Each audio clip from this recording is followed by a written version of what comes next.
సచ్చిదానంద సద్గురు సాయినాథ్ మహారాజ్ కి జై. శ్రీ సాయి సచ్చరిత 447వ పేజీలోని 116వ ఓవి నుంచి ఈరోజు చదువుతున్నాము. అయినా అతని కేంద్ర స్థానం షిరిడీయే కనుక మరల వస్తుండేవాడు. చివరికి పరమపావనమైన షిరిడీలోనే పరమపదించాడు. పూర్వజన్మలలో పుణ్యమున్నవారు సాయి దృష్టిలో పడి సాయి చరణాలలో లీనమై మరణాన్ని నిర్భయంగా పొందుతారు. వారు ధన్యులు. తాత్యాసాహెబ్ నూల్కరు భక్తశ్రేష్ఠుడైన మేఘా కూడా భజనలలో తత్పరులై ఉండి చివరకు తమ ప్రాణాలను షిరిడీలోనే విడిచిన ధన్యులు. మేఘా మరణించినప్పుడు అతని ఉత్తర క్రియ గొప్పగా జరిగింది. ఆ భక్తునిపైన బాబా అభిమానాన్ని గమనించండి. మేఘా కృతార్థుడు.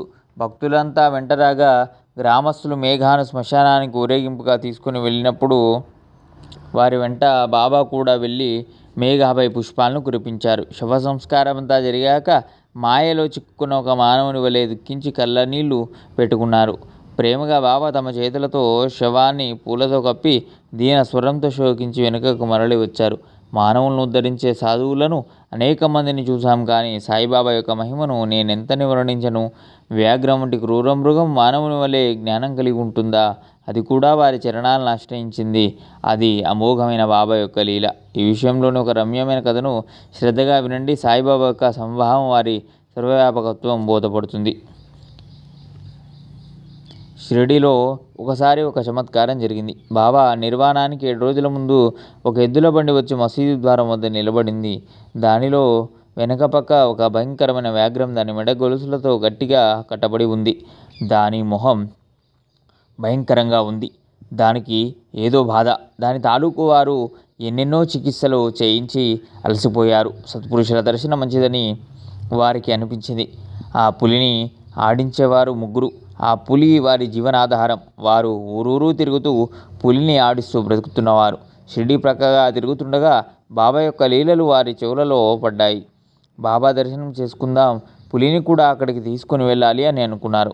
బాబా చరణాలు కోరికలను తీర్చే చింతామణి. అష్టసిద్ధులు వారికి సాష్టాంగపడతాయి. నవనిధులు వారి పాదాల వద్ద దొల్లుతూ వారి పాద తీర్థాన్ని సేవిస్తాయి. కనుక వారి చరణాలపై శ్రసించి పులి కోసం వారి అనుగ్రహాన్ని కోరుకుందాం. సత్పురుషుల ఆశీర్వచనం అందరికీ కళ్యాణప్రదం అని తలచి వారు పులిని ద్వారం వద్ద దింపి గట్టిగా గొలుసుతో పట్టుకొని ద్వారం వద్ద నించున్నారు. పులి అసలే భయంకరమైన క్రూర మృగం, పైగా రోగగ్రస్తత. అందువలన మరీ అస్వస్థతగా ఉంది. అందరూ దాన్ని కుతూహలంగా చూస్తున్నారు. పులి పరిస్థితినంతా దాని తాలూకు వారు బాబాకు విన్నవించారు. బాబా అనుమతిని తీసుకొని ద్వారం వద్దకు వచ్చారు. పులి గొలుసును తెంపుకొని పారిపోకుండా బాగా గట్టిగా పట్టుకొని దాన్ని జాగ్రత్తగా సాయి ఎదుటికి తీసుకుని వచ్చారు. మెట్ల వద్దకు రాగానే తేజోరాశి అయిన సాయిని చూసి ఆ పులికి ఏమనిపించిందో కానీ ఎంతో గౌరవంగా ముఖాన్ని క్రిందకు వంచింది. అదేమి చమత్కారమో! మెట్లెక్కుతున్న పులి బాబా పరస్పరం చూసుకున్నారు.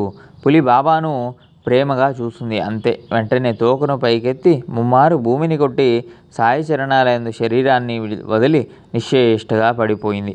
భయంకరంగా ఒక్కసారి గట్టిగా అరచి తక్షణం అక్కడే మరణించింది. దాన్ని చూసిన వారంతా ఆశ్చర్యపోయారు.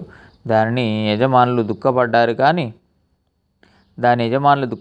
కానీ తరువాత రోగగ్రస్తమైన మరణం సమీపించి ప్రాణి ముక్తి చెందిందని సంతోషపడ్డారు.